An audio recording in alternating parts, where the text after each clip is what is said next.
اللہ آپ کو ہدایت کا سر چشمہ بنا دے۔ گزشتہ اتوار ایک نوجوان نے آپ سے سوال کیا مگر اس کو اس کا جواب نہیں ملا۔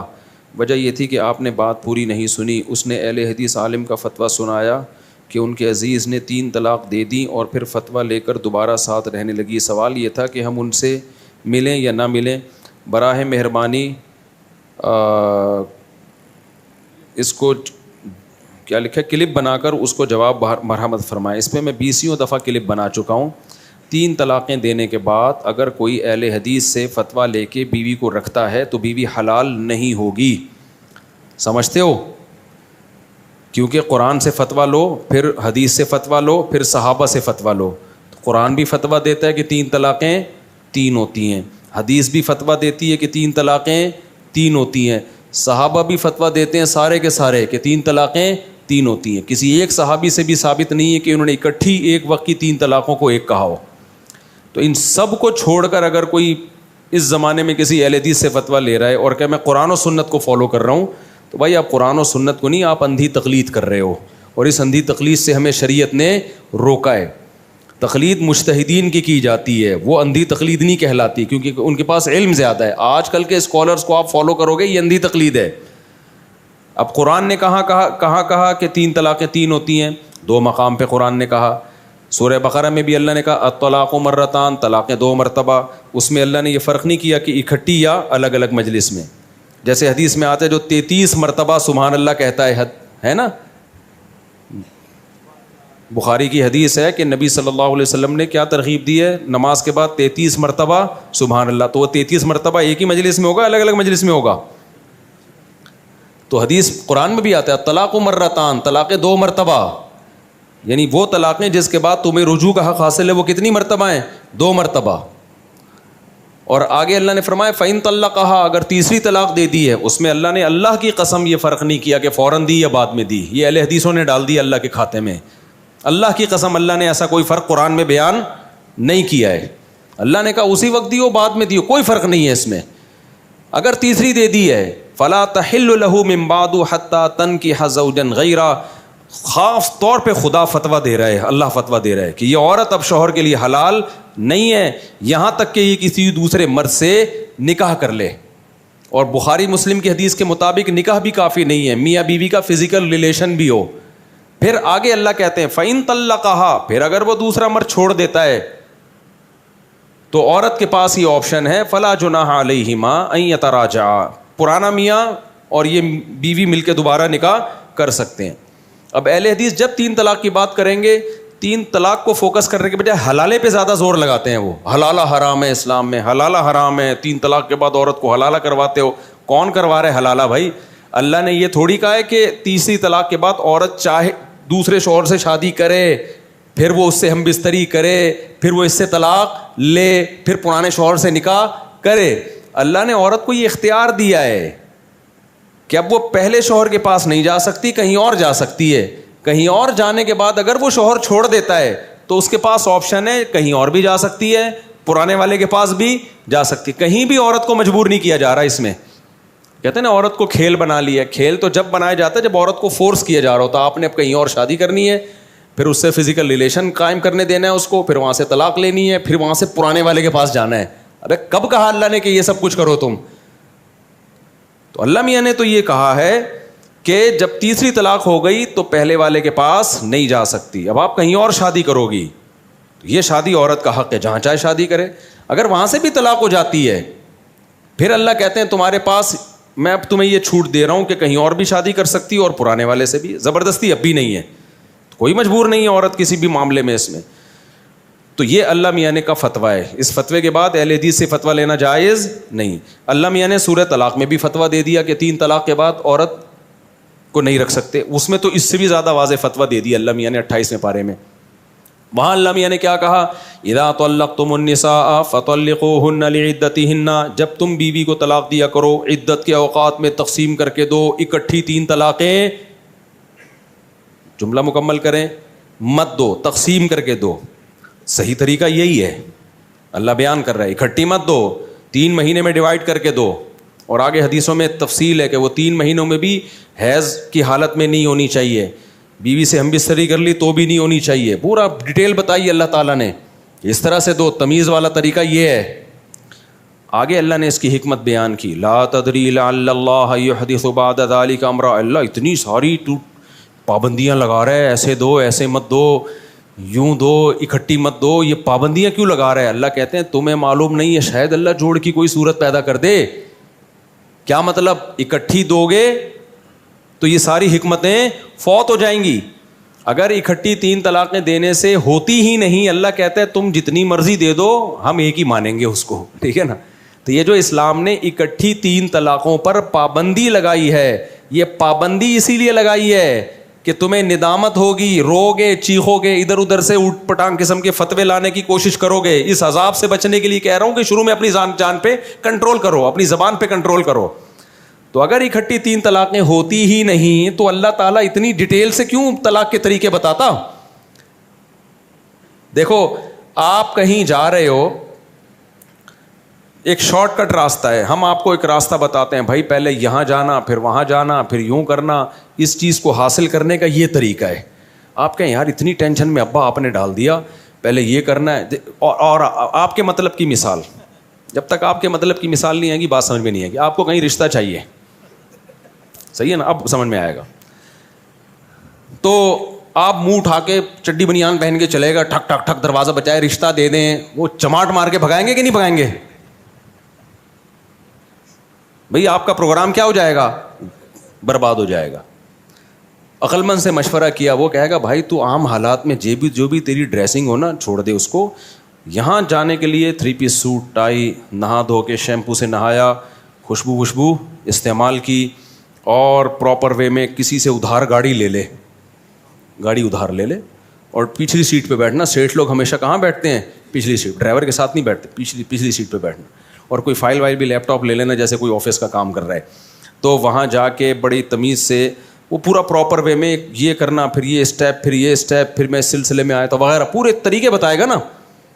اب آپ اس سے پوچھتے ہو یار اتنی ٹینشن میں مجھے کیوں ڈال رہے ہو؟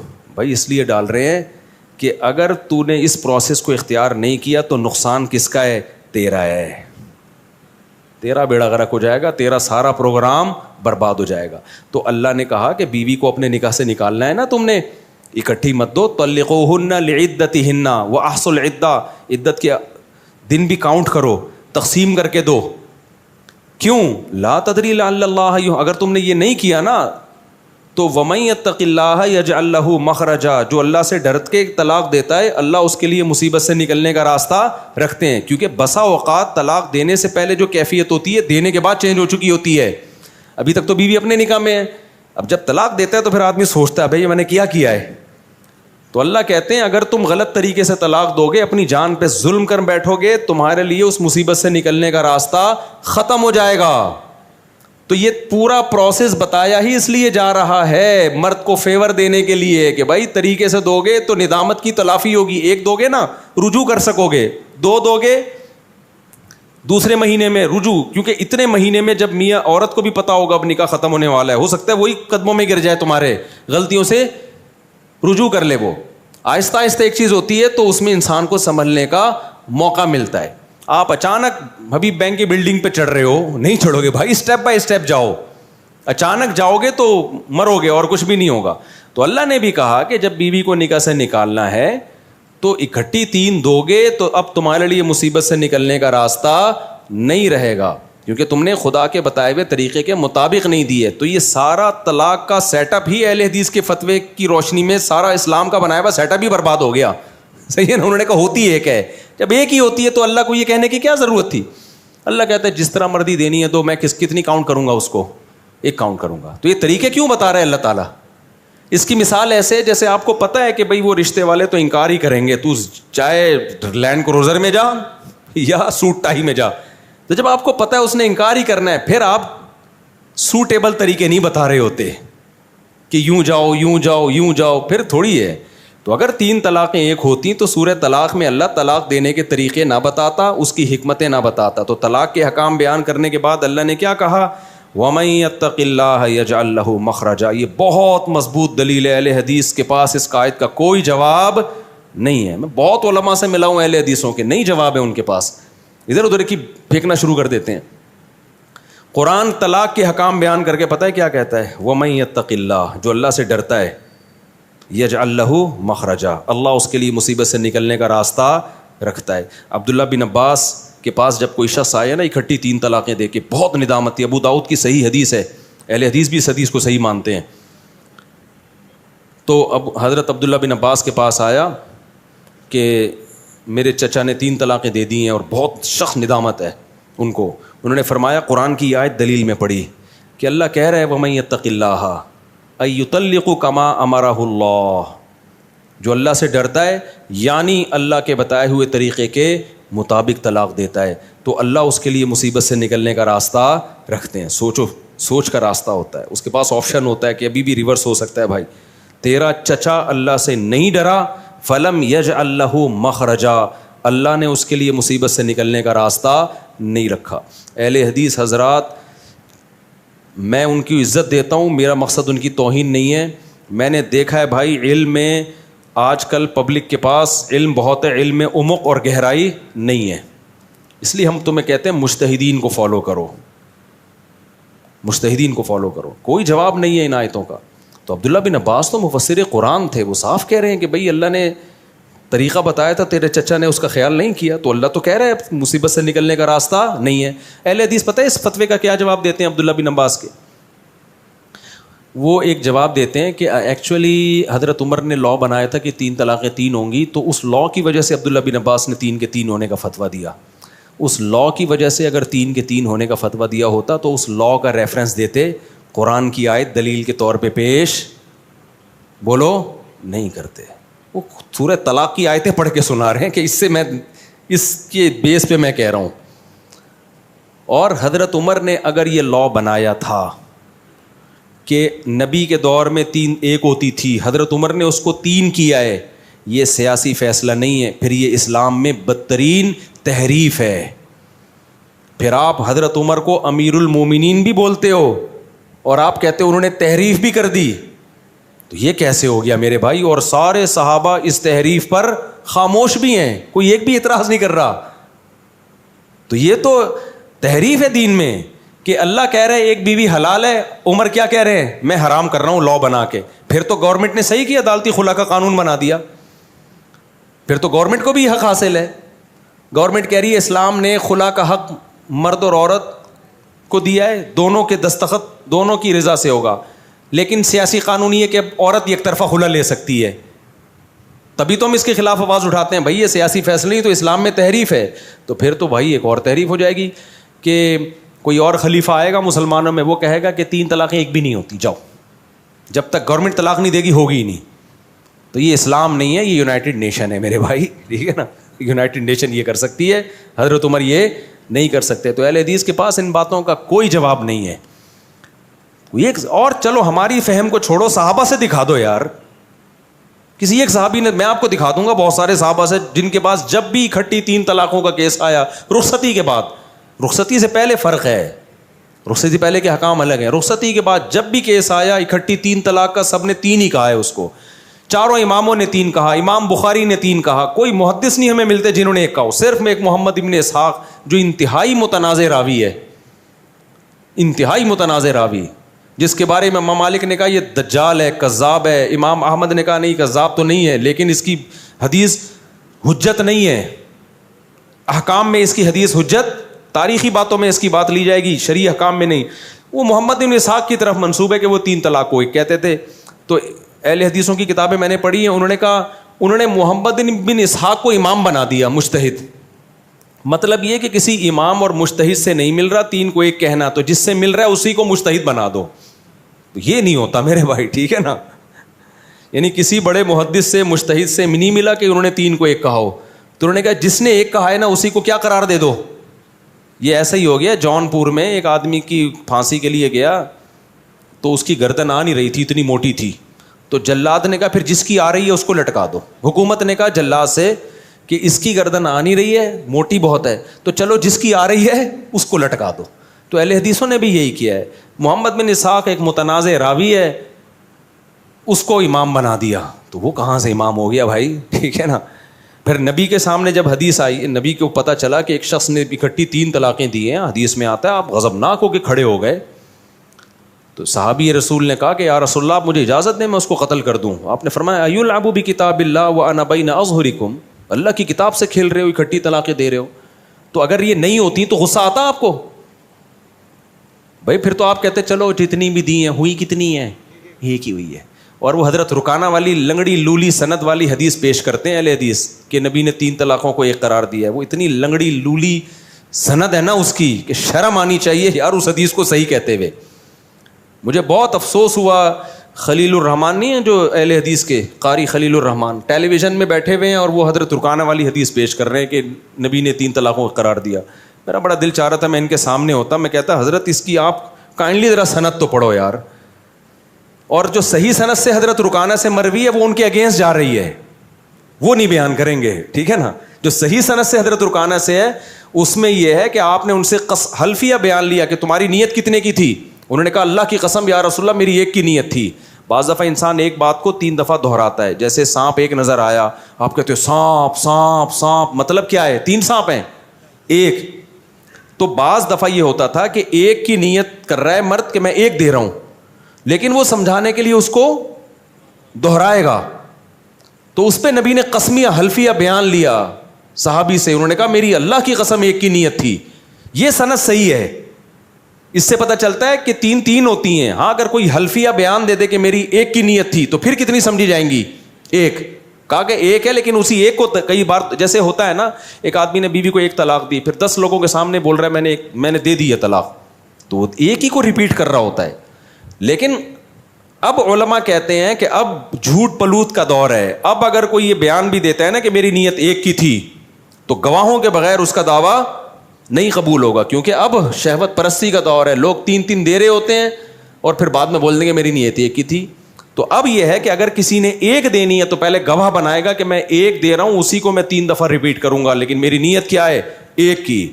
اب اس کا دعویٰ ایسے نہیں سنا جائے گا. لیکن بہرحال وہ ایک الگ بحث ہے. اتنی بات تو ثابت ہو گئی کہ نبی جو ان سے قسم اٹھوا رہے ہیں اسی لیے کہ 3 کتنی ہوتی ہیں, 3 ہوتی ہیں, ٹھیک ہے نا, نارملی 3 ہی ہوتی ہیں وہ.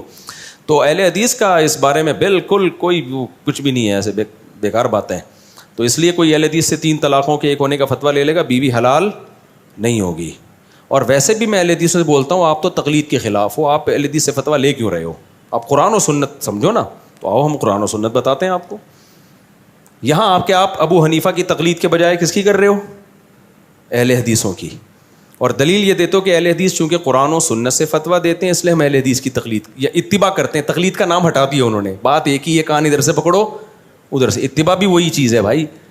تو کہتے ہیں ہم اصل میں اہل حدیث چونکہ قرآن و حدیث سے مسئلہ بتاتے ہیں اس لیے ہم ان کے فتوے کو فالو کر رہے ہیں.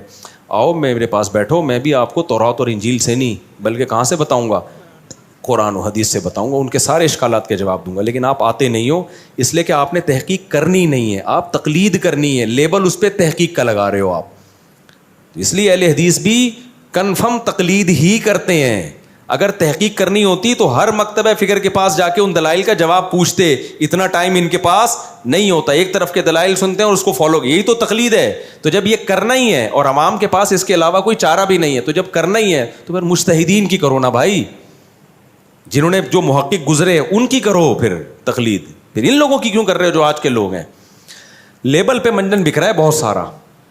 سلفی حضرات کہتے ہیں ہم اسلاف کو فالو کرتے ہیں. جب میں اسلاف کے فتوے ان کے خلاف دھڑا دھڑ دکھاتا ہوں تو وہ کہتے ہیں ہم اسلاف کے اصولوں کو فالو کرتے ہیں, ان کے فتووں کو فالو. اصول یہ ہے کہ قرآن مانا جائے گا. ابے تو اسلاف نے جب خود ہی اپنے اصولوں پہ عمل نہیں کیا, آپ کے خلاف فتوے دے رہے ہیں وہ, تو اس کا مطلب پھر آپ کا اسلاف سے اختلاف ہے. پھر آپ یہ نہ کہو کہ ہم اسلاف کو فالو کرتے ہیں. تو ناموں پہ چل رہا ہے, جیسے منکرین حدیث نے اپنا نام اہل قرآن رکھ دیا, منکرین فقہ نے اپنا نام اہل حدیث رکھ دیا, اور جو ہے وہ ائمہ اربعہ کو جو فالو نہیں کرتے انہوں نے اپنا نام سلفی رکھ دیا کہ ہم اسلاف کو فالو کرتے ہیں. تو نام رکھیں آپ, ہمیں کوئی اس پہ اعتراض نہیں ہے, نام رکھنے پر گورنمنٹ کی طرف سے کوئی پابندی نہیں ہے. لیکن جب ہم ڈیپ میں جا کے دیکھتے ہیں تو بھائی نام بہت اچھے اچھے مارکیٹ میں رکھے جا رہے ہیں, کام دیکھا جائے گا کہ آپ سچی مچی میں اسلاف کو فالو کر بھی رہے کہ نہیں کر رہے. تو سچی مچی میں جاؤ گے تو پھر ہمارا پلڑا الحمدللہ بھاری نظر آئے گا آپ کو. سمجھتے ہو ہمارا پلڑا کیا نظر آئے گا؟ دلائل کی دنیا میں بھاری نظر آئے گا آپ کو. تو کبھی خوشبو لگا کے آؤ تو ہم بتائیں گے انشاءاللہ آپ کو. باقی یہ کہ جو جس 3 طلاق کی بیوی کو رکھا ہو تو بائیکاٹ کریں اس کا. اللہ میاں نے ایسے ہی تھوڑی اتنی سخت شرط لگا دی ہے کہ اب نہیں جا سکتی, کسی اور مرد سے نکاح کرے گی. ہاں ایگریمنٹ کر کے نکاح کرنا یہ حرام ہے. بغیر ایگریمنٹ کے نکاح ہو رہا ہے تو کرے, وہ اسی کے ساتھ رہے. ابھی ایک آدمی آیا 1 ہفتہ پہلے, کہنے لگا میری بیوی کو میں نے طلاقیں دے دی ہیں, اب مجھے ندامت ہو رہی ہے, تو میں چاہ رہا ہوں میری وائف کسی مرد سے نکاح کر لے اور وہ پھر اس کو چھوڑ دے اور پھر میں اس سے نکاح کر لوں. میں نے کہا آپ کے چاہنے سے اب کچھ بھی نہیں ہوگا. آپ نے 3 طلاقیں دے دی ہیں, آپ مارکیٹ سے کیا ہو جاؤ, شارٹ. اب یہ آپ کی بیوی نے جو کرنا ہے وہ کرے. عدت کے بعد وہ کسی بھی مرد سے نکاح کرے. کہہ رہے ہیں ایکچولی وہ کسی مرد سے نکاح کرے گی, اگر وہ میری بیوی کو وہی پسند آ گیا وہ تو اسی کے ساتھ رہ لے گی پھر. میں نے کہا آپ طلاقیں بھی دے رہے ہو اور آپ چاہ رہے ہو شہد میں کہ چھتے میں منہ دے کے شہد پی اور مکھیاں بھی نہ کاٹیں آپ کو. طلاقیں بھی دیتے رہو. یہ ظلم مرد پہ ہو رہا ہے. ظلم سے میری مراد یہ کہ اللہ نقصان مرد کو پہنچا رہے ہیں کہ تو نے زبان پہ کنٹرول کیوں نہیں کیا. تو کہہ رہے میری بیوی اگر اس نیت سے کسی مرد سے نکاح کرے کہ میں نکاح کر کے اس سے طلاق لے لوں گی, ایگریمنٹ نہ کرے. میں نے کہا نیت ایک دل کی چیز ہے, وہ جانے اللہ جانے. تو نکاح تو ہم اس کو کرنے دیں گے جہاں چاہے کرو بھائی. کہہ رہے لیکن پھر اس کی نیت چینج ہو گئی, اس کو وہ مرد اچھا لگا. میں نے کہا رہے وہ اسی مرد کے ساتھ رہے. تو کہہ رہے نہیں یار یہ تو پھر صحیح نہیں ہے, یہ تو پھر میرا نقصان ہوگا. تو میں نے کہا آپ کا نقصان ہو گیا ہے. آئندہ جب آپ کہیں دوبارہ شادی کرو گے آپ کروڑ دفعہ سوچو گے بھائی کچھ بھی بول دو, طلاق کا لفظ زبان سے, یہ اللہ نے ایسی چپت لگائی ہے نا مرد کو. لیکن اہل حدیثوں نے کیا کر دیا, فتوے دے دے کے طلاق کو آسان کر دیا ہے. اب کوئی بھی اٹھتا ہے دھڑا دھڑ دھڑ طلاقیں مارتا ہے کہ جی وہاں سے مل جائے گا, سعودیہ کے مفتی سے مل جائے گا, اہل حدیث سے مل جائے گا, فلان سے مل جائے گا. تو اس سے طلاق کا ریشو کم نہیں ہوا ہے, بڑا ہے. پہلے چند لوگ بھگتتے تھے, ان کو دیکھ کے سینکڑوں کو عبرت ہوتی تھی, سینکڑوں کو, کہ بھائی یہ لفظ نہیں نکالنا زبان سے. اور اب کیا ہو گیا, آسان دھڑ دھڑ نکالتے رہو, وہاں فتویٰ لے آؤ, فتوے اتنے, مفتی پتھر اٹھاؤ نیچے سے مفتی نکلتا ہے بیٹھ کے. تو آسان کر دیا لوگوں نے. تو اب وہ جب دوبارہ ایک ہمارے جاننے والے ہیں, ان کی اپنی کزن سے شادی ہوئی تھی, یہیں کا واقعہ مسجد کا, انہوں نے خود بتایا مجھے. کہہ رہے ہیں وہ بہت غصے کے تیز ہیں, ایسے نا بہت ایسے ہوتے ہیں جیسے پتہ نہیں ابھی دوبارہ سے ترکی فتح کریں گے یہ. تو میں حیران تھا کہ یار اس کی اپنی گھر میں چلی کیسے ہوگی نا, اتنا غصے والا آدمی ہے یہ, بھڑکتا ہے. ایسا آدمی تو دھڑ دھڑ طلاقیں نکالتا ہے. تو انہوں نے مجھے بتایا کہ میری شادی ہوئی تھی اتنے سال پہلے نا, 20 سال پہلے. تو میرا پہلا ہی بیوی سے جب پھڈا ہوا تو کام ہی یہاں سے میں نے شروع کیا, طلاق سے. مجھے لگتا تھا کہ ان کا اسٹائل دھڑ دھڑ دھڑ طلاقیں دے دی انہوں نے. کہہ رہے یار دینے کے بعد مجھے لگا یہ تو غلط ہو گیا. کہہ رہے میں علماء کے پاس گیا, اتنے لوگوں کے پاس گیا, کوئی گنجائش, سب نے کہا, میں کہتے ہیں میں نے کہا میں 1000 بکرے کاٹنے کے لیے تیار ہوں کفارے میں, جو کفارہ بنتا ہے میں دوں گا یار, میرا عمل ریورس ہو جائے. علماء نے کیا کہا, بھائی نہیں ہو سکتا ہے, ناممکن ہے. کہ وہ آدمی میں اللہ کا خوف تھا, اس نے اہل حدیث سے فتویٰ نہیں لیا اس میں. اس نے کہا یار اب ہاتھ پاؤں کٹ گئے ہیں, بس ختم. خیر وہ تو خاتون چلی گئی, ان کی کہیں شادی ہو گئی. انہوں نے اب دوبارہ شادی کی. اس کے بعد 20-25 سال ہو گئے. جتنا بھی غصہ آتا ہے, کبھی نمازیوں پہ نکالتے ہیں, کبھی مسجد کمیٹی پہ نکالتے ہیں, کبھی دوستوں پہ نکالتے ہیں, بیوی پہ بھی نکالتے ہیں, طلاق کا لفظ ان کی زبان پہ نہیں آیا. تو اسلام کے جو قوانین ہیں نا, ان کی حکمتیں اول نظر میں نظر نہیں آتی. اول میں تو لگے گا ایک عورت کا گھر اجڑ گیا, لیکن اس کی جب بیپ میں جائیں گے تو پتہ چلے گا کہ اللہ نے اس کو ہلکا لفظ رکھا ہی نہیں ہے. تو ان کے واقعہ کو سن کے کتنے لوگوں کو عبرت ہوئی ہوگی, بھائی یہ کام نہیں کرنا ہم نے. تو اب مجھے پتا ہے ابھی بھی بہت غصے میں, لیکن ایک بھی نہیں دی بیوی کو, 20 دفعہ پٹا بھی ہوا ہے. ارے یہ نہیں بھائی, ان کو پتا ہے یار یہ ریورس نہیں ہوگا. تو جیسے بعض لوگوں کا ہاتھ بہت چلتا ہے نا بندوق میں, ٹھا اس کو ایک دفعہ جب جیل سے ہو کر آئے گا بولے گا بھائی یہ گولی نہیں چلانی کسی پہ بھی ہو, کچھ بھی ہو جائے. میں جرمنی میں تھا, میں نے 2 انگریزوں کا پھڈا دیکھا. اس سے یہ طلاق کے مسائل آپ کی سمجھ میں آئیں گے. 2 انگریزوں کا پھڈا دیکھا, دونوں لمبے چوڑے موٹے تازے, لڑ رہے ہیں, یہ ایسی یوں ہے, فلانا ہے, ڈمکانا ہے, اور لڑ رہے ہیں. مجھے آواز آ رہی, میں نے کہا یہ کیا ہو رہا ہے, اور دونوں کے ہاتھ میں ڈنڈے, گھما رہے ہیں, لیکن جان کر کوشش کر رہے لگ نہ جائے اس کے. جیسے ایک گورے نے ڈنڈا گھمایا سر کے اوپر سے شوں کر کے, دوسرے لات گھمائی قریب سے, جیسے فلموں میں نہیں ہوتا, لگے ہی نہیں. میں نے کہا یار اتنا لڑ رہے ہیں اور ڈنڈے بھی ہیں دونوں کے ہاتھ میں, ٹچ نہیں ہونے دے رہے. تو انہوں نے بتایا لا اتنا سخت ہے نا, کسی کا بھی ڈنڈا یا لات دوسرے کو ٹچ ہو گئی نا تو چوڑے میں آ گیا وہ. پولیس آ کے یہ نہیں دیکھے گی کس کی غلطی تھی, کون صحیح ہے کون غلط. پولیس کہے گی تمہارا ڈنڈا اس کے لگا ہے, ٹھیک ہے نا. اس کو پتا ہے چوڑے میں آؤں گا, میں پھنسوں گا. تو وہ لا اتنا سخت ہے. اب وہ منہ کے فائر مار رہے ہیں نا, میں تیرے یہ کر دوں گا انگلش میں, جرمن میں, انگلش میں نہیں, جرمن زبان میں یہ کر دوں گا, لیکن ہاتھ نہیں لگا رہے. ان کو پتا ہے یار سارا کیس ہمارے اگینسٹ ہو جائے گا. اسی میں آپ کو ایک لاہوری کا قصہ سناؤں میں, یہ سب 3 طلاق کا فلسفہ سمجھانے کے لیے. قصے برائے قصے نہیں ہیں. تو اللہ میاں نے کہہ دیا منہ سے نکل گئے نا, گیا. تو خاندان میں ایک بھی واقعہ ہو جائے گا نا تو 20 کو عبرت ہوگی. اب تو اہل حدیثوں نے اتنا آسان کر دیا ہے, ہزاریں دے دو. پھر اہل حدیثوں میں کوئی ایک رائے تھوڑی ہے. کچھ اہل حدیث کہتے ہیں اکٹھی 3 دو, اگر تم نے حیض میں دی ہے تو ایک بھی نہیں ہوئی. دوسرا اہل حدیث کہے گا نہیں حیض میں دی ہے تو ایک تو ہو گئی ہے. یہ سب قرآن و حدیث کے مطابق ہی ہیں ان کی رائے میں. پھر کچھ اہل حدیث کہتے ہیں کہ اگر طہر میں بھی دی ہے, ہم بستری کرنے کے بعد دی ہے تو بھی ایک بھی نہیں ہوئی. دوسرے کہتے ہیں نہیں ایک تو ہوئی ہے. پھر جو کہتے ہیں نا ایک ہو گئی, ان میں بھی 2 رائے ہیں کہ اگلے مہینے آپ نے پہلی طلاق سے رجوع کیے بغیر اگلے مہینے دوسری دے دی تو دوسری نہیں ہوئی. دوسرے کہتے ہیں نہیں پھر دوسری ہو گئی. تو آپ جب کھیل تماشا بناؤ گے تو آپ کو جس طرح کا فتویٰ مارکیٹ میں چاہو گے مل جائے گا. لیکن قرآن و حدیث کیا کہتا ہے؟ حیض میں دی ہو, حمل میں دی ہو, غصے میں دی ہو, پیار میں دی ہو, اکٹھی دی ہو, وقفے سے دی ہو, ہم بستری بیوی سے کرنے کے بعد دی ہو یا پہلے دی ہو, سب کیا ہو گئیں؟ ہو گئیں. اس لیے آپ چاروں ائمہ سے پوچھو گے یا ان کے فالوور سے پوچھو گے, صحابہ سے پوچھو گے, پوری دنیا میں ایک ہی فتویٰ ملے گا آپ کو. اور اگر آپ چلے گئے اہل حدیث حضرات کی طرف تو پھر اپنی مرضی کا آپ کو جہاں چاہو گے جو ہر ڈیزائن کا فتویٰ. حتیٰ کہ اہل حدیث میں ایسے بھی ہیں جو کہتے ہیں اکٹھی 3 دینے سے 3 ہوتی ہیں. تو بیوی اگر نہیں رہنا چاہے گی وہ اس اہل حدیث کے پاس چلی جائے گی جو کہے گی 3 دینے سے کتنی ہوتی ہیں؟ 3. تو اسی کو تو اٹ از کالڈ کھیل تماشا. اسی وجہ سے ہم کہتے ہیں اس زمانے میں چاروں فقہ میں سے ایک پر چلنا ضروری ہے. یہ انتظامی چیز ہے, ورنہ دین تماشا بن جائے گا نہیں بلکہ بن چکا ہے تماشا دین.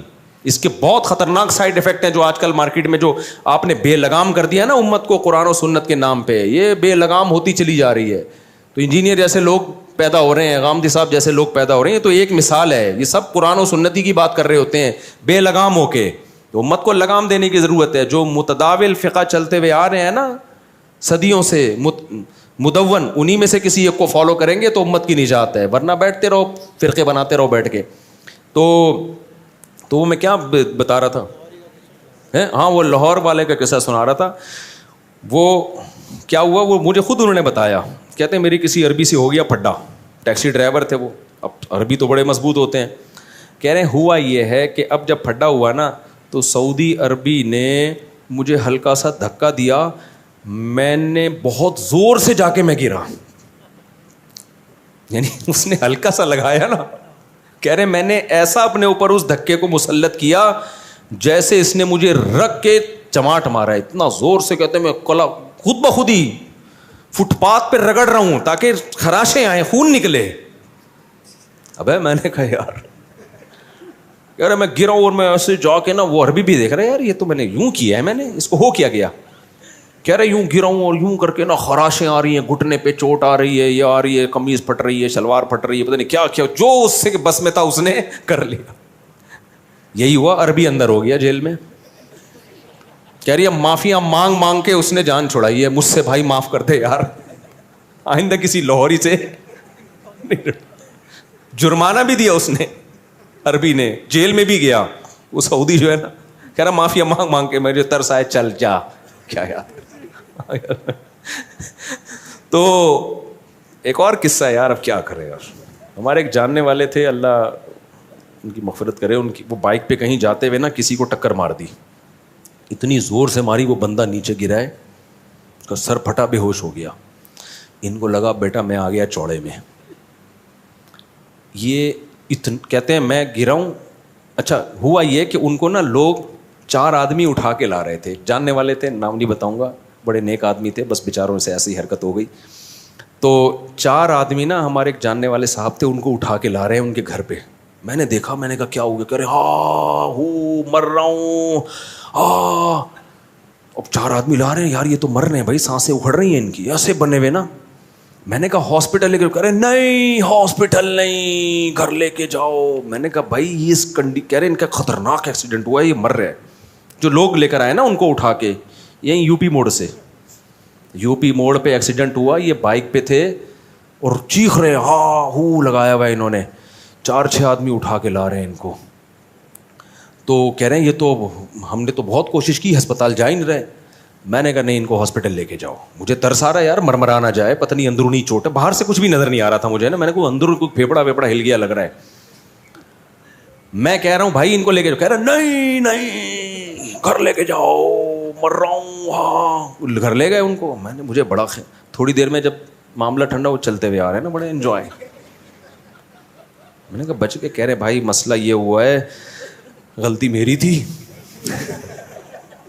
صحیح ہے, بندہ گرا ہے, بے ہوش ہو گیا. میں نے کہا بیٹا گیا, اب پبلک نے کیا کرنا ہے, میری ہڈیاں توڑنی ہیں. تو میں اس سے زیادہ مظلوم بن گیا, ایسے چیخ رہا ہوں. پبلک آئی تھی ان کو مارنے کے لیے. کہہ رہے یار اتنے بندے پکڑ کے کوٹیں گے, میں تو کہہ رہے, میں نے کہا ایسا بن جاؤ جیسے میں تو ویسے ہی مر رہا ہوں. یار کیا ایکٹنگ کی ہے اس بندے نے.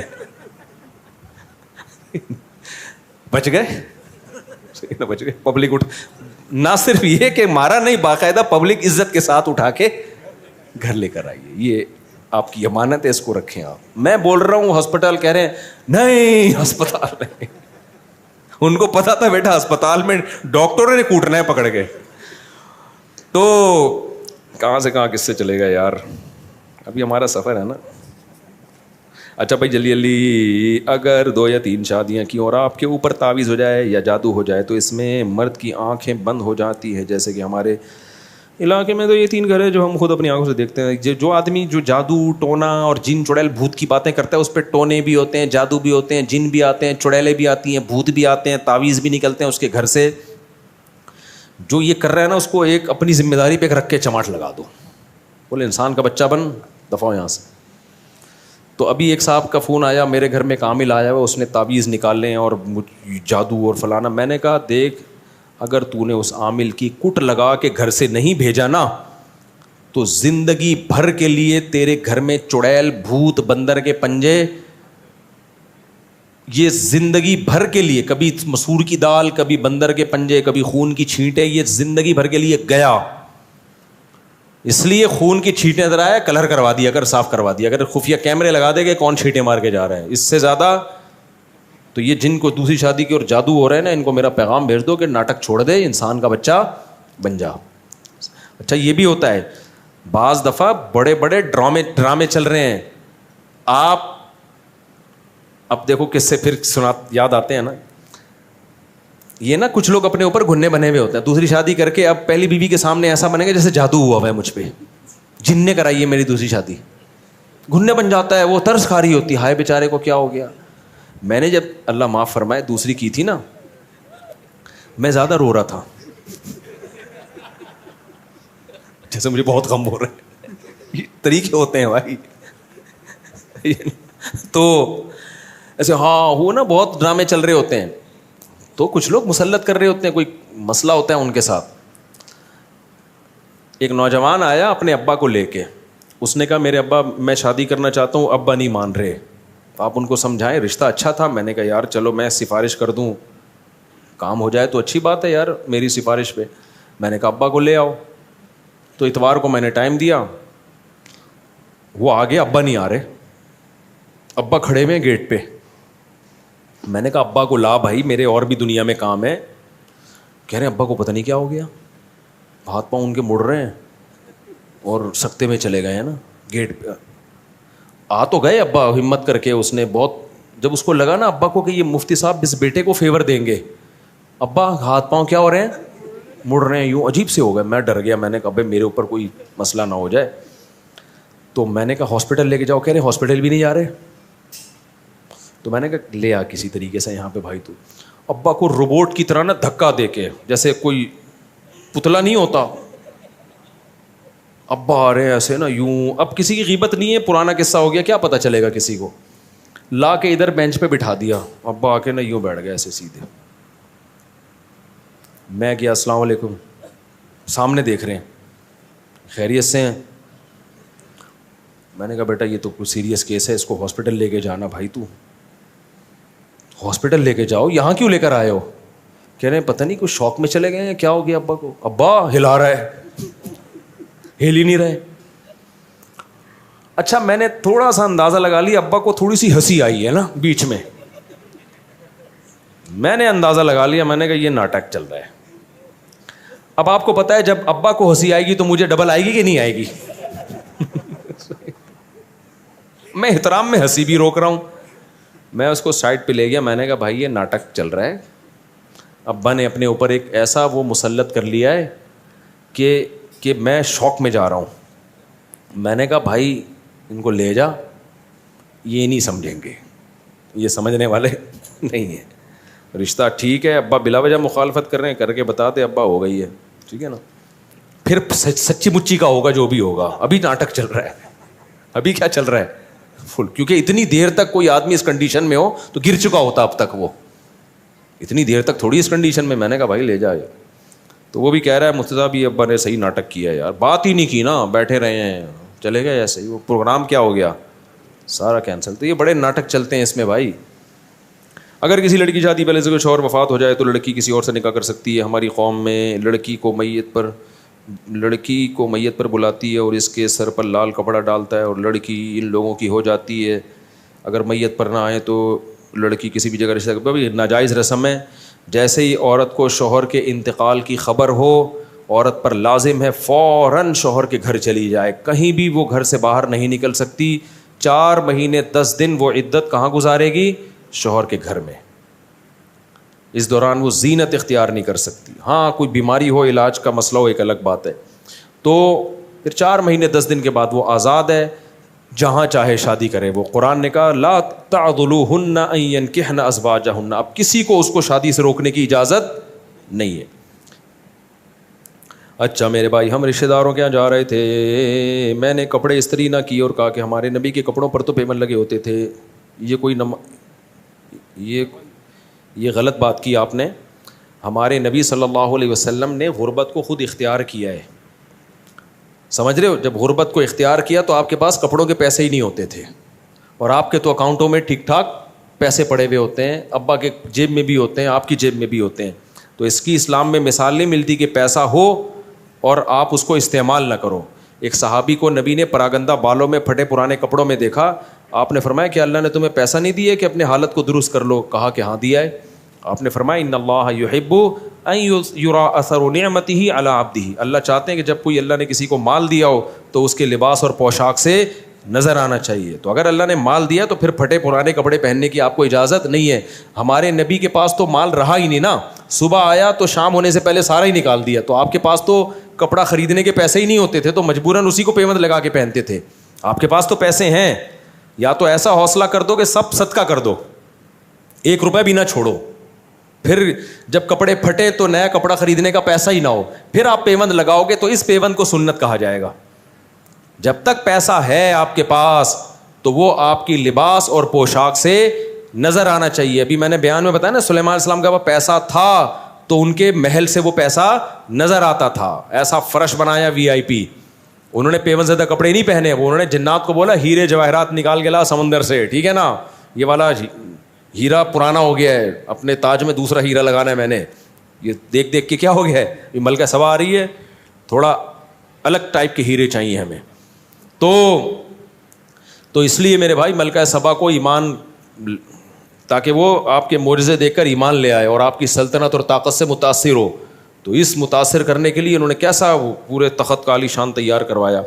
تو یہ جو آپ پھٹے پرانے کپڑے پہن کے جاتے ہو نا, آپ آ جاؤ, میں آپ کو ایک زکوٰۃ کی قمیص پڑی ہوئی ہے میرے پاس, وہ میں آپ کو دے دوں گا, تو پہن لینا.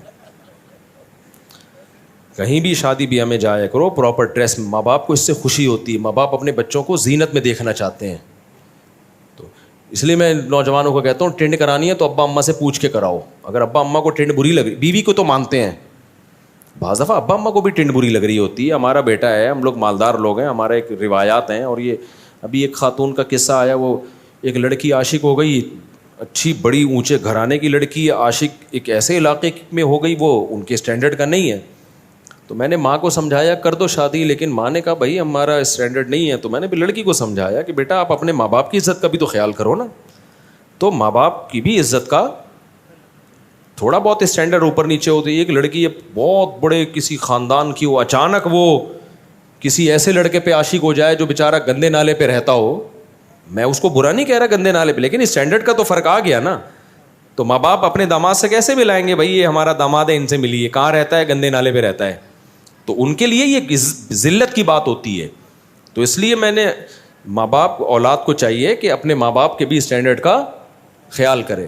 ہاں اتنا زیادہ فرق نہیں آ رہا, نارمل ہے, تو پھر ماں باپ کو روکنے کی اجازت نہیں ہے. تبھی کہتے ہیں نا لڑکی کفو میں نکاح کر رہی ہے تو پھر ماں باپ کو روکنے کی اجازت نہیں ہے. غیر کفو میں کر رہی ہے تو پھر حق ہے, ان کو روک سکتے ہیں وہ, کیونکہ وہ کہتے ہیں ہمارے جوڑ کا نہیں ہے.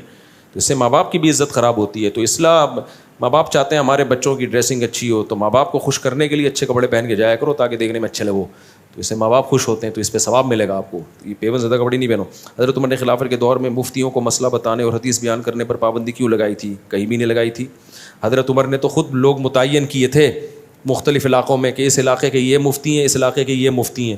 ہر آدمی کو ریسرچ پیپر شائع کرنے کی اجازت نہیں تھی. کوفہ میں عبداللہ بن مسعود کو حضرت عمر نے باقاعدہ مفتی بنا کے بھیجا تھا کہ وہاں آپ لوگوں کو مسائل بتائیں گے.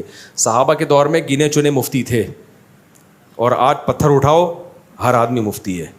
گنے چنے مفتی تھے, باقی صحابہ بھی انہی کو فالو کرتے تھے. سمجھتے ہو؟ بخاری کی حدیث 4108 ہے کہ حضرت امیر معاویہ نے حضرت ابن عمر سے کہا کہ میں تیرے والد سے زیادہ خلافت کا حقدار ہوں. حالانکہ خلفائے راشدین تو نبی پہلے ہی چاروں بتا چکے ہیں.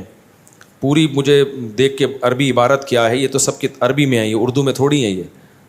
تو میں اس کو دیکھوں گا کہ حضرت معاویہ رضی اللہ تعالیٰ عنہ کے کیا الفاظ تھے. حضرت معاویہ خلفائے راشدین کو اپنے سے بہتر سمجھتے تھے, یہ تو کنفرم ہے. کہیں بھی حضرت معاویہ سے خلفائے راشدین کی توہین منقول نہیں ہے. باقی اس کا کیا جواب ہے یہ میں پہلے اصل کتاب میں دیکھوں گا تو مجھے پتہ چلے گا سیاق و سباق میں بات کیا ہو رہی ہے. اکابر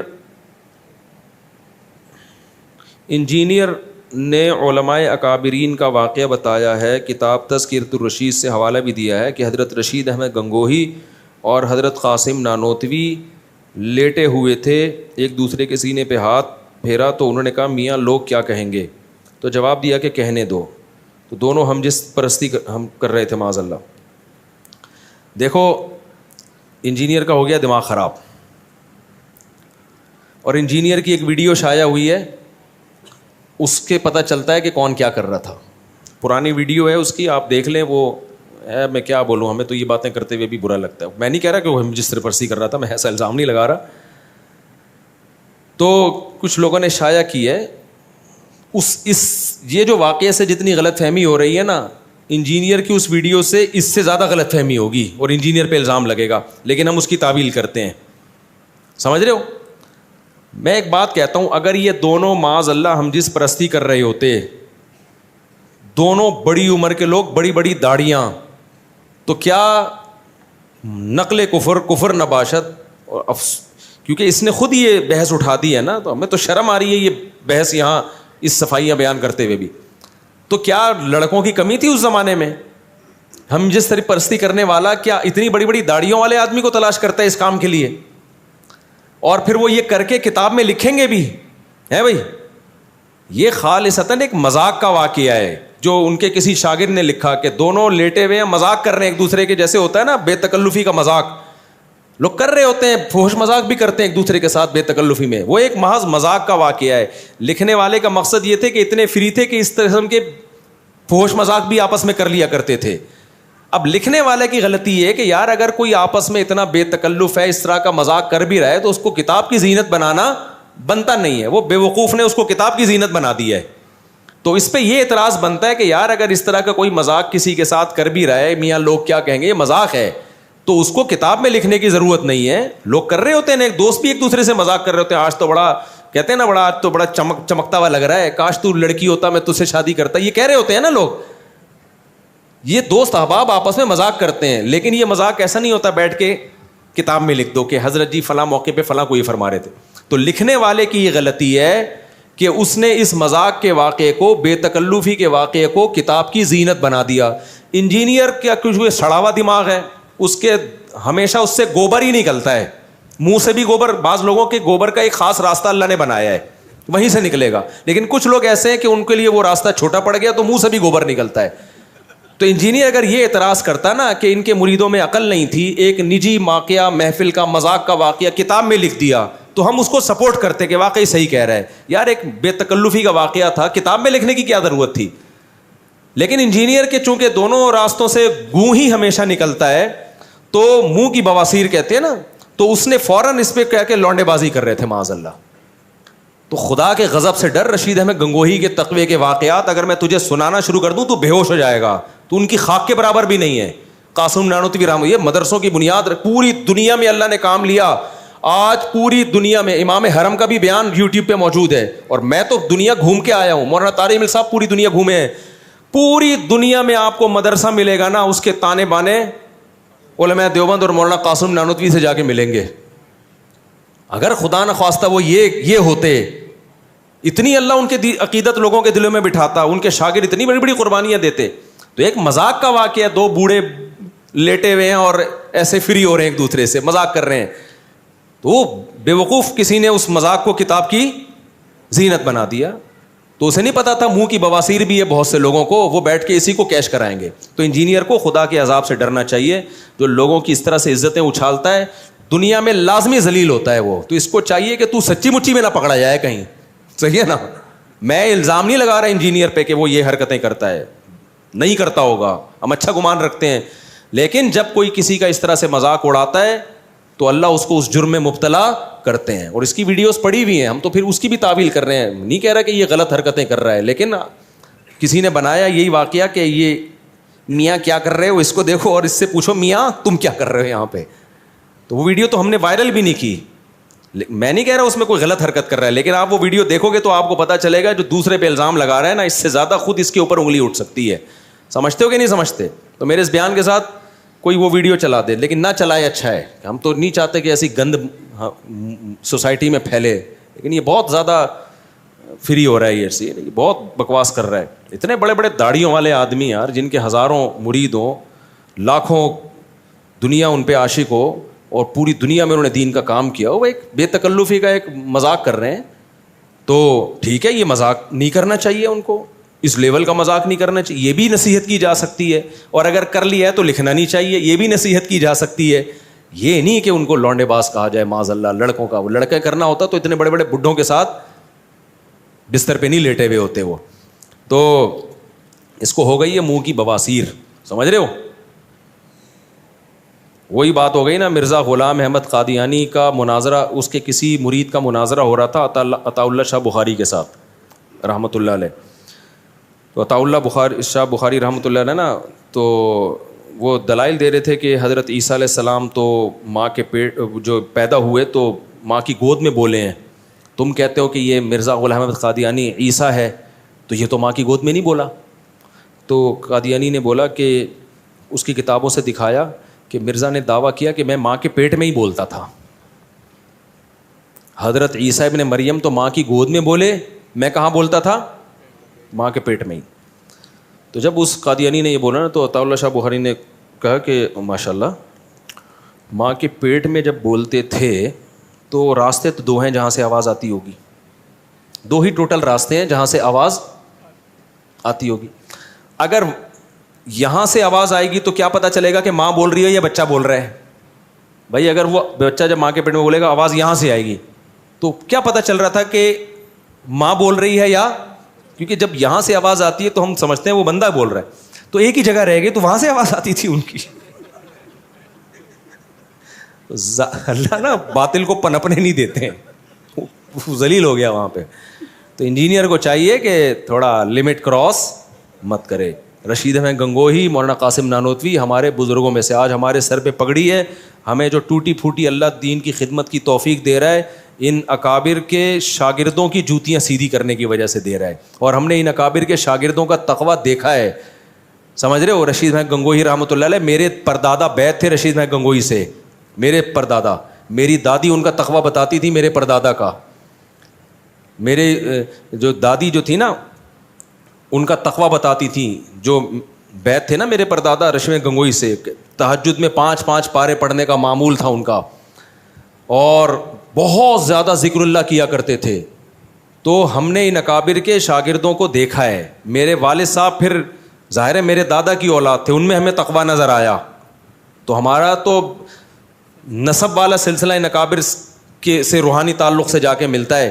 تو ہم نے تو اپنے، میرے نانا بیت تھے، میری دادی بھی بیت تھی مولانا عبد الرحیم رائے پوری رحمۃ اللہ علیہ سے، وہ بھی انہی کے سلسلے کے تھے. تو ہم نے اپنی دادی کا تقویٰ اپنی آنکھوں سے دیکھا ہے، کیسے نوافل روزے رکھنا، تلاوت، نماز، طہارت. تو بھائی تم ہمیں نہیں ورغلا سکتے، ہمارا علم مشاہدے پر مبنی علم ہے. تمہارا علم جو ہے نا کتابوں کو دائیں بائیں کرنے والا علم ہے. ہمیں کہتے ہیں قبر پرست، علماء دیوبند قبر پرست. میرے تو باپ دادوں میں جو سارے علماء دیوبند کے شاگرد تھے کوئی ایک بھی ہمیں قبر پرست، اگر وہ قبر پرست ہوتے تو کوئی ایک تو نظر آتا نا. ہمارے والد صاحب نے تو کبھی تعویذ گنڈے بھی نہیں رکھے، کچھ بھی نہیں، کیونکہ علماء دیوبند سے تعلق تھا. میری دادی جو تھی نا تیجے کے کھانے کبھی نہیں کھاتی تھی، مردوں کے کھانے، کیونکہ علماء دیوبند سے تعلق تھا. کبھی نہیں کھایا انہوں نے میت کا کھانا. کوئی رشتہ داروں میں بھی کوئی ہو گیا نا میت کا، کہہ رہی یہ میت کے کھانے تو ہمارے حلق میں اترتے ہی نہیں ہیں. تو ہم نے تو ان کے جو اثرات ہیں اپنی آنکھوں سے، یہ تبلیغی جماعت پوری علماء دیوبند کا ایک شاہکار ہے، انہی کے اثرات ہیں. تو کسی کے اثرات کو دیکھ کے اندازہ لگایا جاتا ہے اس کے اکابر کیسے ہوں گے. تو آؤ ہم سے ہمارے عقیدے پوچھو، ہم بتائیں گے آپ کو. تو آپ کو لگے گا کہ خاندانی عقیدے ہیں، یہی ہیں عین اسلام، ٹھیک ہے نا. تو کبھی خوشبو لگا کے آؤ. تو انجینئر کو ہے منہ کی بواسیر، اس کے ہر جگہ سے گند ہی نکلتا ہے، کبھی منہ سے کوئی اچھی بات سننے کو نہیں ملے گی، ہر وقت کیڑے نکالتا رہے گا. اس نے یہ لکھا، اس نے یہ لکھا، تو آیا بھائی دنیا میں اکیلا تو جائے گا جنت میں، باقی سارے کیا کریں گے. اتنے بڑے بڑے دعوے، اور دم کتنا ہے جب گئے تو مارکیٹ سے شارٹ. ابے یار یہ تو نہیں ہوتا یار، ایسا کرو گے تو کوئی بھی نہیں آئے گا. چلو پھر تم لوگ چھڑ دیتے ہو. اگر کوئی کسی نبی کو محمد صلی اللہ علیہ وسلم سے افضل کہے تو مسلمان کہلائے گا. مولانا طارق مل صاحب کہتے ہیں کہ غیر مسلموں کی خوبیوں کی کیا لکھا ہوا ہے، میں ان کو مبارکباد دو تاکہ وہ ہم سے متاثر ہوں. ان کی خوشیوں میں مبارکباد دے سکتے ہیں، لیکن ان کے مذہبی تہواروں میں مبارکباد نہیں دے سکتے. سمجھ رہے ہو؟ ان کسی کی غیر مسلم کی شادی ہو گئی، بچہ ہو گیا، پاس ہو گیا، اس میں مبارکباد دو. مذہبی تہوار میں آپ ان کے ساتھ شرکت، مذہب کی ایک لکیر ہے، اگر وہ باؤنڈری بھی کراس ہو گئی تو اسلام اور غیر اسلام خلط ملط ہو جائے گا. یہ نہیں ہو سکتا. سمجھتے ہو گے نہیں، ہماری عیدیں دو ہیں، ہاں وہ منا رہے ہیں، ان کو منانے دو آپ. اب باقی کسی نبی کو محمد صلی اللہ علیہ وسلم سے افضل کہے تو مسلمان کہلائے گا. اس سے پوچھا جائے گا کیوں کہا ہے، دلائل اس کو پیش کیے جائیں گے. اگر متواتر دلائل کا انکار کرے تو پھر کافر ہے، اگر تعویل کر رہا ہے تو پھر گمراہ ہے، کافر نہیں ہے. سنا ہے باہر کے کھانے سے بچنا چاہیے کیونکہ پکوان صفائی اور تقوی کا خیال نہیں کرتے. پاکستان میں غیر مسلم بھی مرغیوں کا گوشت بیچتے ہیں، حلال ذبیحہ کا خیال نہیں کرتے، مگر آپ کے تو باہر کھانے کی تعریفیں اور ولاگ آتے ہیں. میں باہر حلال کھاتا ہوں میرے بھائی جا کے. اچھا باہر سے مراد یہیں باہر، میں جب بھی ہوٹل پہ جا کے کھانے کی تعریف کر رہا ہوں تو سمجھ لو پیچھے کیا رکھی ہوئی ہے، بندوق. 50-50 آتا تھا اس میں وہ کمنٹری کر رہا ہے کہ سلیم اللہ بہت اچھے ہاکی کھیل رہے ہیں، بہترین. لوگ کہہ رہے ہیں سلیم اللہ تو کھیل نہیں رہا صحیح طریقے سے، کہہ رہا نہیں سلیم اللہ بہترین، سلیم اللہ واہ کیا شاٹ ماری ہے سلیم اللہ نے، اور سلیم اللہ. لوگ اٹھ کے بھاگنے لگے. لوگوں نے کہا ہم جا رہے ہیں، اس نے کہا تم جہنم میں جاؤ، سلیم اللہ بہترین کھیل رہا ہے. آخر میں رونے لگا نا تو دکھایا پیچھے کیا رکھی ہوئی ہے، بندوق. تو مجھ پہ بندوق نہیں رکھتے، لیکن اتنی بات ہوتی ہے میں کہیں کھانا کھانے جا رہا ہوں، آتے ہیں مفتی صاحب کھانا کیسا لگا، میں کیا بولوں گا، گندا لگا کھانا. کیمرہ آن کر لیتے کیسا لگا کھانا، یہی کہوں گے بھائی اچھا ہی لگا، ٹھیک ہے نا. تو پھر وہ اس کو کیش کراتے ہیں، نوٹ چھاپتے ہیں. تو بس یہ ہے، میں کمرشل نہیں ہوں. ابھی مجھے دعوت آئی بھی ایک بہت بڑے ہوٹل کی افتتاح کی بیرون ملک میں، میں جاؤں ربن کاٹوں، میں لاکھوں روپے کما کے آ جاؤں گا. میں نے کہا بھائی میں اس کام کا، میں کمرشل نہیں ہوں، میں مولوی ہوں، مجھے کمرشل یوز نہ کرو. تو میں نے اگر جدہ میں بھی ایک ہوٹل کا نہیں افتتاح کیا تھا، تیری میری بریانی، وہ اپنے دوست ہیں، پرانے جاننے والے ہیں، 1 روپے بھی نہیں کمیشن ہے اس میں میرا. سمجھ رہے ہو؟ وہ تو تیار تھے کہ بھائی آپ کا بھی اس میں شیئر ہوگا. ہمیں نہیں چاہیے بھائی، ہم کمرشل یوز نہیں ہونا چاہتے. کہ ہم بریانی کا افتتاح کریں, ماشاء اللہ بہت اچھی بریانی, پھر جب بریانی بک رہی ہے تو 15% کمیشن یہاں آ رہا ہے. یہ غیر اخلاقی. جائز ہے علماء پہ سوٹ, یہ جو اداکار فنکار اور اس دوسرے جو مشہور لوگ ان پہ سوٹ ہو. انہی کے جو ہے نا ایک مال تھا, اس میں ایک بالی ووڈ کا ایک بہت بڑا ایکٹر آیا, انہوں نے بتایا کہ ایک کھجور اس نے کھائی ہے اور ہم نے اس کو اتنے پیسے دیے ہیں کہ آپ ہمارے جنرل اسٹور سے. اس نے بھی کہا کہ میں ایک کھجور کھاؤں گا اتنے پیسے لوں گا اس کے, اور وہ کمرشل کہتے ہیں ہم دیتے ہیں کیونکہ اس ایک کھجور میں جتنا پیسہ دیں گے نا اس سے 20 گنا ہم زیادہ کما لیتے ہیں. ہم تو فری پھوکڑ میں کھجوریں بھی کھا رہے ہیں جا کے. اس پہ لوگ کہہ رہے ہیں دیکھو مولوی کیا کر رہا ہے, کھا رہا ہے. تو اس لیے میں اگر کہیں افتتاح کر رہا ہوں تو کسی تعلق کی بیس پہ کر رہا ہوں, اس میں ہمارا کمیشن نہیں ہوتا.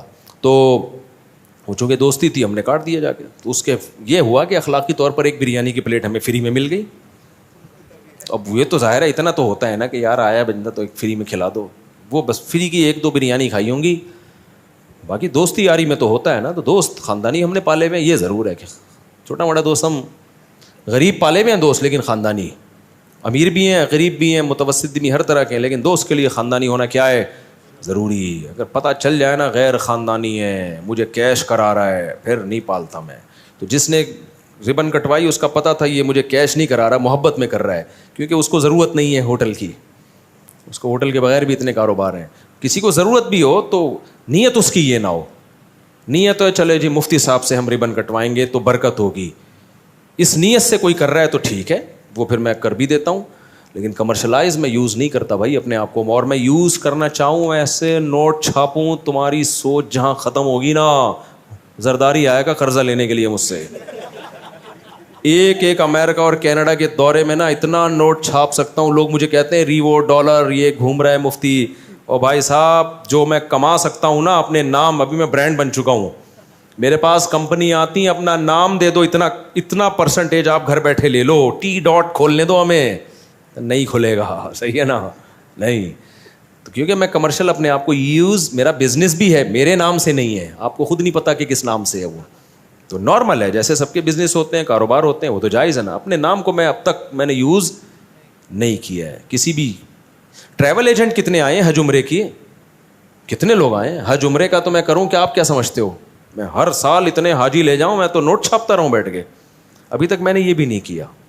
نہیں یار چھوڑو یار, بس حج عمرہ ہے تو ٹھیک ہے, حج عمرہ کرو, جاؤ اپنے خرچے پہ کرو, جاؤ ٹھیک ہے نا, کماؤ پیسہ, میرا نام یوز نہیں کرو. اگر میں کسی ٹریول ایجنسی کے ساتھ حج پہ جاتا بھی ہوں, ان پہ پابندی ہے کہ میرا نام یوز کرنے کی آپ کو اجازت نہیں ہے. سمجھتے ہو؟ اخلاقی طور پر میں خود کسی کا نام لے دوں ایک الگ بات ہے, بغیر کسی کمیشن کے, کہ جب کوئی خدمت کر رہا ہے تو آدمی کیا چلو یار, وہ ایک الگ چیز ہے. لیکن یہ کام میں نہیں کرتا, کمرشلائز میں اپنے آپ کو یوز نہیں کرتا. اگر کوئی کر رہا ہے تو وہ اس کا اپنا عمل ہے, میری رضا اس میں شامل نہیں ہے. اچھا بھائی جلدی سے میرے باؤ یہ سنا کہ کھانے سے بچا, باقی باہر کے کھانوں سے بچا کرو. واقعی بہت بڑا غرق ہوتا ہے پیٹ کا. باہر کے کھانوں میں ذائقہ بہت ہوتا ہے, مسالے بہت ہی لو کوالٹی کے ڈلتے ہیں. تو میں چلا جاتا ہوں اپنی فیملی کو لے کر کبھی کبھار, وجہ اس کی ہے کہ فیملی کو آؤٹنگ بھی کبھی کبھار کرانی ہوتی ہے. تو آدمی کہتا ہے چلو مہینے میں 1-8 دفعہ الٹی سیدھی چیز کھا لو, تو ہر طرح سے سوسائٹی کو دیکھنا پڑتا ہے نا, تو اس لیے کھا لیتے ہیں. ورنہ حقیقت یہی ہے کہ باہر کے کھانے مت کھاؤ. باہر کے, اچھا لوگ پتہ ہے کیا سمجھتے ہیں, باہر کے کھانے مت کھاؤ کا مطلب گھر میں کھانا بناؤ, مسالے باہر کے ڈال دو. تو بات ایک ہی ہے. جب آپ گھر میں بریانی بنا رہے ہو اور بریانی مسالہ دکان پہ خرید رہے ہو, تو پھر باہر کی بریانی میں اور گھر کی بریانی میں کوئی فرق نہیں رہتا. مسالوں کا پیکنگ کے جو مسالے آ رہے ہیں نا, ان میں مسئلے ہیں, اور بہت بڑے بڑے مسئلے ہیں ان میں. تو آپ بیگم کو, گھر والوں کو محبت سے سمجھا دیں کہ بیگم میں نے سمجھایا ہے لیکن سمجھتا چل, ہم یہاں ہیں, یہاں بیٹھے ہوئے, گھر میں جا کے ہم بھی ایسے ہی ہیں بھائی, جو ہے لے آؤ یار, باہر کا مسالہ ہو یا گھر کا مسالہ ہو, کیا کریں. تو لیکن اگر سمجھا دیں اور بیگم سمجھ جائے تو اس کو بتائیں کہ دیکھو بیگم, باہر کا بریانی مسالہ پیکنگ کا لینے کے بجائے آپ یوٹیوب پہ سرچ کرو بریانی مسالہ بنانے کا طریقے لکھے ہوئے ہیں, چند ویڈیوز دیکھو, کوئی اچھی لگے تو وہ اس پہ ٹرائی کرو, وہ مسالہ گھر میں بنا لو. اس میں وہ ٹیسٹ نہیں ہوگا, تھوڑا سا ٹیسٹ میں کمی ہوگی, لیکن صحت کی خاطر وہ ٹیسٹ کی کمی برداشت کر لو, گھر کا مسالہ جب بنا ہوا ہوگا نا وہ ہوگا گھر کا کھانا. اگر باہر ہی کا مسالے لے کے ڈال رہے ہو تو پھر باہر ہی جا کے کھا لو آپ, پھر کوئی فرق نہیں ہے, پھر اتنا زیادہ فرق نہیں ہے. تو سب چیزیں گھر میں بنانا سیکھو. اچھا میرے بھائی مفتی صاحب, صلح کے بعد حضرت معاویہ نے اپنے بیٹے کو کیا ہے بھائی خلیفہ کیوں بنایا؟ حضرت معاویہ سمجھتے تھے کہ اس وقت طاقت اور قوت یزید کے ہاتھ میں ہے. ان کو نہیں معلوم تھا کہ اس کے دور حکومت میں سیدنا حسین کا قتل ہوگا. اگر حضرت معاویہ کو معلوم ہوتا کبھی بھی کسی قیمت پہ, میرا ایمان ہے کہ حضرت معاویہ یزید کو اپنا خلیفہ نہیں بناتے. حضرت معاویہ عالم الغیب نہیں تھے, تو اس لیے حضرت معاویہ پہ کوئی اعتراض نہیں ہوتا. تو ایسے تو اور بھی لوگوں پہ ہوگا, فلاں کا بیٹا ایسا نکلا. بھائی اگر کوئی ہے تو نوح علیہ السلام کا بیٹا کیا نکلا تھا؟ کافر نکلا تھا نا. تو بعض لوگ, کتنے لوگ ہیں ان کے داماد 2 نمبر ہیں, ہم کہتے ہیں یار تم نے ایسے شخص کو بیٹی کیوں دی جو 2 نمبر, کہہ رہے ہیں ہمیں نہیں پتا تھا یار. تو حالانکہ داماد کے انتخاب میں تو کتنا سوچ سمجھ کے انتخاب کیا جاتا ہے, تو خلیفہ کے انتخاب میں غلطی نہیں ہو سکتی کیا؟ تو حضرت معاویہ نے امت کی خیر خواہی اسی میں سمجھی کہ اس کے پاس طاقت ہے, پاور ہے, یہ لوگوں کو جمع کر لے گا. باقی ان کو نہیں, اگر وہ علم غیب ہوتا وہ کبھی بھی یہ کام نہ کرتے. مفتی صاحب دن میں 3 سے 4 چیز بنائیں جس سے میرا ایمان, 4 چیز بتائیں جس سے میرا ایمان بڑھ جائے. نماز, قرآن کے علاوہ دعاؤں کو فوکس کرو, دعا مانگنے میں دل لگاؤ. مفتی صاحب جب سے کیمرے آئے ہیں کرامت ہونا بند ہو گئی. یہ بیکار باتیں یہ ایتھیسٹ لوگ کرتے ہیں کہ جب سے کیمرے آئے ہیں کرامتیں بند ہو گئی. ان کا جواب دیا کرو کہ جب سے کیمرے جادو ہیں بندروں نے انسان بننا بھی بند ہو گیا. کہیں بھی نظر نہیں آ رہا کوئی بندر انسان بنتا ہوا. کوئی تو ہونا, ایک آدھ تو واقعی اتفاق سے ہو جائے نا, بندر تھا صبح اٹھا یا تھوڑا سا انسان بننے کے پروسیس سے گزرنا شروع ہو گیا ہو. ایک صاحب کہتے ہیں کہ ہمیں اہل حدیث کے برحق ہونے کی سب سے بڑی دلیل یہ ہے کہ دیوبندی بریلوی اہل حدیث ہو جاتے ہیں, لیکن اہل حدیث کبھی دیوبندی بریلوی نہیں ہوتا. تم لوگ خود مجھے فرقوں کے نام لے کے نا پھڈوں میں ڈال رہے ہو. بعض اہل حدیث, میں اہل حدیثوں کا احترام کرتا ہوں, ان کے بارے میں جو میرا موقف ہے کئی بار بیان کر چکا ہوں, لیکن یہ جو اہل حدیث دعویٰ کرتے ہیں نا کہ دیوبندی تو اہل حدیث ہو جاتا ہے, اہل حدیث دیوبندی نہیں ہوتے, یہ مشاہدے کے خلاف ہے. کبھی خوشبو لگا کے آؤ, میں آپ کو بتاؤں گا بہت سارے اہل حدیث تھے جو کیا بن گئے, دیوبندی بن گئے. ابھی پرسوں میری بندے سے ملاقات ہوئی, اس کا پورا خاندان اہل حدیث ہے, خود بھی اہل حدیث تھا, تو وہ ادھر کنورٹ ہو گیا, فقہ حنفی کو فالو کر رہا ہے. تو یہ, اور ایسے بھی ہوتا ہے کہ کچھ ادھر چلے جاتے ہیں. تو ایسے نہیں کہ آپ کو جب تک نالج نہ ہو آپ بیٹھ کے دعوے کرتے رہو. ہم نے کسی عالم سے سنا ہے کہ اگر کوئی صبح کی سنت پڑھ رہا ہو اور اسی دوران جماعت کھڑی ہو جائے تو وہ نماز توڑ کر جماعت سے نماز پڑھے. نہیں, ایسا نہیں ہے بھائی, فجر کی 2 سنتیں مکمل کر لے. مفتی رشید احمد خورشید صاحب نے اس پہ کلپ بھی ریکارڈ کروایا ہے, میں بھی کسی وقت کلپ ریکارڈ کروا دوں گا. اگر کسی اور ملک میں جنگ ہو جیسا کہ فلسطین میں تو ہمیں کہاں جانا چاہیے؟ ماں باپ کی اجازت ضروری ہے, اور اگر خدا نخواستہ ہمارے ملک میں جنگ ہو, اپنے ملک میں جنگ ہو تو کیا ماں باپ کی اجازت ضروری ہے؟ ہم نے سنا ہے کہ اگر اپنے ملک میں جنگ ہو تو ماں باپ کی اجازت ضروری نہیں. دیکھو فلسطین میں جہاد فرض ہے, فرض عین ہے, لیکن جانے کا راستہ نہیں ہے, کیونکہ قریب میں جو اسلامی ممالک ہیں انہوں نے ہی بارڈر بند کیا ہوا ہے. تو کوئی بھی تحریک ایسا نہ ہو کہ آپ کے جذبات سے کھیل کے آپ کو کسی مصیبت میں ڈال دے. بعض تحریکیں اٹھتی ہیں, آؤ ہم تمہیں پہنچاتے ہیں, وہ آپ کو ایک مصیبت میں ڈال دیں گے. تو بات یہ ہے نا کہ جہاد تو فرض ہے, لیکن کریں کیسے؟ راستہ نہیں ہے کہیں کسی بھی طرف سے پہنچنے کا. لوگ یہاں سے افغانستان جاتے ہیں, وہاں سے ایران نکلتے ہیں, ایران پکڑ لیتا ہے ان کو, افغانستان پکڑ لیتا ہے, تو کہاں سے جاؤ گے آپ؟ یا تو سلیمان علیہ السلام والا جن منگواؤ, وہ آپ کو اٹھا کے اندر رکھ کے آ جائے, پھر آپ جاؤ. پھر ماں باپ سے اجازت بھی ضروری نہیں ہے. باقی اپنے ملک پہ کوئی غیر حملہ کرتا ہے تو پھر جو ملک میں دفاع کرنے والی عسکری قوتیں ہیں, اگر وہ کمزور پڑ جائیں اور وہ مطالبہ کریں عوام سے کہ تم بھی لڑو, تو پھر عوام پہ بھی فرض ہو جائے گا. بس کرو یار, بہت زیادہ ہو گیا, جلدی سے بس یہ نمٹا دیتے ہیں یار. غلطی سے کسی کو قتل کرنے کی کیا سزا ہے؟ دیکھو آپ مار رہے تھے, بلی لگ گئی کس کو؟ انسان کو, اور مر گیا, تو اس کی سزا یہ ہے, سب سے پہلے بات دیت. 100 اونٹوں کی قیمت بنتی ہے, اور سونے میں بھی کچھ رقم بنتی ہے, وہ مجھے اس وقت یاد نہیں ہے, کروڑوں روپے بنتے ہیں دیت کے. لیکن وہ اکیلے آپ پر نہیں ہے, آپ جس دفتر میں جس ادارے میں جاب کرتے ہو اس کے تمام امپلائیز پہ وہ ڈیوائڈ ہوگی 3 سال میں, ان کی تنخواہوں سے کاٹی جائے گی. جو قتل خطا میں جب دیت دینی پڑتی ہے تو جہاں آپ جاب کر رہے ہو، جس بھی ادارے میں، جس بھی کمپنی میں، ان لوگوں پہ ڈیوائڈ ہوتی ہے وہ جو آپ کے ساتھ مالی معاملات میں شریک ہیں. سمجھتے ہو؟ کیونکہ اس کی کیا غلطی ہے، اس کو تو پورے کروڑوں اس پہ تھوڑی ڈالے جائیں گے. تو وہ ہر مہینے سعودی عرب میں یہ پورا سیٹ اپ موجود ہے.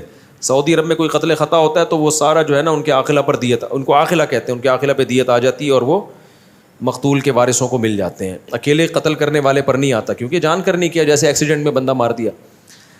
اس پر جو سزا ہے کہ دیت ہوگی جو سب میں ڈیوائڈ ہوگی، خود اس اکیلے پہ نہیں ہوگی. اور دوسری ہے 60 لگاتار روزے، یہ آپ کو خود رکھنے پڑیں گے تاکہ آئندہ آپ گاڑی چلانے سے پہلے احتیاط کریں. تو 60 روزے لگاتار.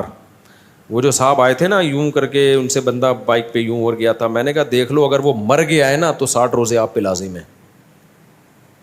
غلطی کس کی تھی؟ رانگ سے آپ جا رہے تھے. میرا خیال ہے اللہ نہ کرے کہ وہ مرا ہو بھائی. اچھا بھائی، سلام کے بعد عرض گزارش ہے کہ مجھ سے بہت ساری نمازیں قضا ہو گئی ہیں، نامعلوم اس کی ادا کیسے کریں. گوگل پہ جائیں، یوٹیوب پہ میرا ایک کلپ ہے، سرچ کریں قضائے عمری ادا کرنے کا طریقہ، اس میں پورا طریقہ لکھا ہوا ہے. میری والدہ کی وراثت میں کس کا کتنا حصہ ہے؟ بھائی مجھے کیا پتہ کتنے وارث ہیں آپ کو. والدہ کے والدہ زندہ ہیں یا نہیں ہیں، ان کا بیٹا بیٹیاں ہیں یا نہیں ہیں، شوہر ہے یا نہیں، تو اس کے بعد ہی بتایا جائے گا. صرف والد کی وراثت میں کس کس کا، جتنا والدہ کی وراثت میں ہوتا ہے اتنا ہی والد کی وراثت میں ہوتا ہے، کوئی فرق نہیں ہے اس میں. اچھا بھائی، کچھ مسئلے کی نماز جنازہ میں ہاتھ چھوڑ کر سلام پھیرنا، جب سلام پھیرنے کا وقت ہے تو ہاتھ چھوڑ دیا جاتا ہے، جب دائیں بائیں سلام پھیرتے ہیں، کیونکہ قیام کی سنت ہے نا، قیام ختم ہو گیا. اچھا بھائی، قبروں پر ہاتھ اٹھا کر دعا یا ہاتھ باندھ کر یا ہاتھ چھوڑ کر، قبروں پر ہاتھ اٹھا کے دعا کرنا جائز ہے، لیکن کہیں شرک کا وہم ہو نا، کہیں قبر پرستی ہوتی ہو تو وہاں پھر جائز نہیں ہے، کیونکہ لوگ سمجھیں کہ آپ قبر سے مانگ رہے ہو. جہاں یہ وہم ہی نہ ہو تو پھر مانگ، کیونکہ اللہ سے مانگ رہے ہیں نا. مرحومین کی مغفرت اور بلند درجات کے لیے کس طریقے سے عبادت کرے؟ زیادہ سے زیادہ صدقہ خیرات کیا کریں مرحومین کی مغفرت کے لیے. اور کوئی سوال ختم؟ نہیں، اتنے بڑے سوال کے جواب میں یہاں نہیں دیتا بھائی. دیکھو سوال کسی نے ریٹرن میں فتویٰ لینا ہے تو مفتی Tariq Masood, Jama Masjid Al-Falahia, block ST10 sector 10 north Karachi near Anda Mor, اس ایڈریس پہ سوال لکھ کے بھیج دیں. اور کانٹیکٹ کے لیے اپنا فون نمبر بھی ہو، اچھے بڑے کاغذ پہ تمیز سے لکھا ہوا ہو.